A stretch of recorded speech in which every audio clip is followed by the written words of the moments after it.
The LA Rams kept their three best players, quarterback Matthew Stafford, receiver Cooper Kupp, and defensive tackle Aaron Donald. Although, honestly, I'm not sure why. I don't know why they didn't fully commit to tanking. It doesn't really make sense to me.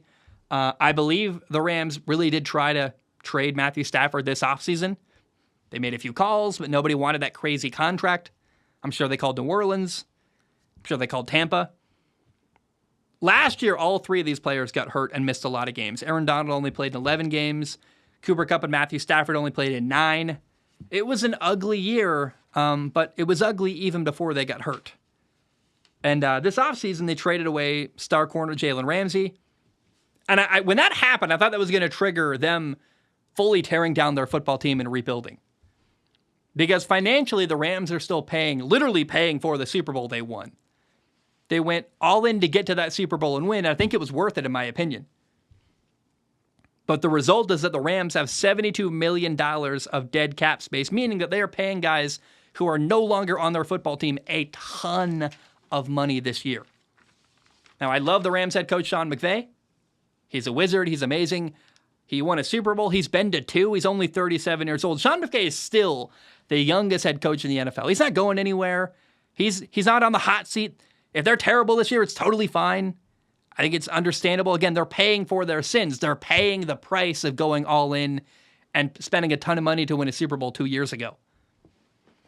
But this was a bad team last year. Even before Stafford, Donald, and Cooper Kupp got hurt, they were a bad football team.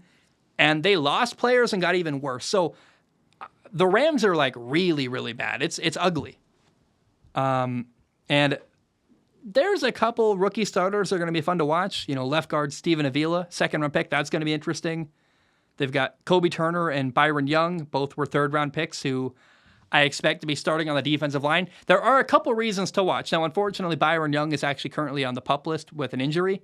That's not awesome. That's one of literally the most exciting things to me is watching these young guys in LA playing for the Rams. But outside of their big three, the Rams just aren't very good.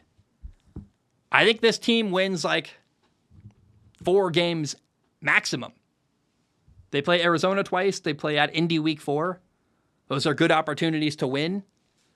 But I have the Rams going 2-15 this year. And I know that sounds crazy. Like, wow, like they've got good players. They got 3 of them. But I think there's going to be a point where the Rams realize that winning doesn't help us. Winning, in fact, actually is going to be antithetical to what the Rams are going to try to do long term, which is build another Super Bowl team.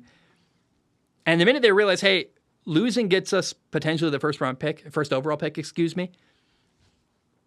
And if the Rams kind of smell blood in the water and go, hey, we might be able to draft Caleb Williams, the hero quarterback at USC, that would be amazing. So I have the Rams going 2-15 this year. I think they could be sellers at the trade deadline. I could see them trading away Aaron Donald. I could see them trading away Cooper Kupp. Maybe Cooper Kupp goes to Detroit. Maybe I think that the Rams could make literally like baseball trades where they send off their best players to teams that are Super Bowl contenders for first-round draft picks and then really heavily rebuild. If the Rams can get, a first-round pick for Aaron Donald or Cooper Kupp and then have 3 first-round picks next year and really rebuild their football team, that would be huge. So I think losing is actually good for the Rams this year. And I was surprised they didn't go all in on tanking. I don't know what that's about. I think it's, again, they tried to trade Matthew Stafford. No one wanted him. They had Cooper Kupp. They had Aaron Donald. They're like, let's give it a run. But I just don't have a lot of confidence that a team that was bad with them last year, which got worse and lost some of their good players, is going to be even better somehow this fall. I just don't see it, and that's why I have the Rams going 2-15 and maybe having the number 1 overall pick this, next NFL draft.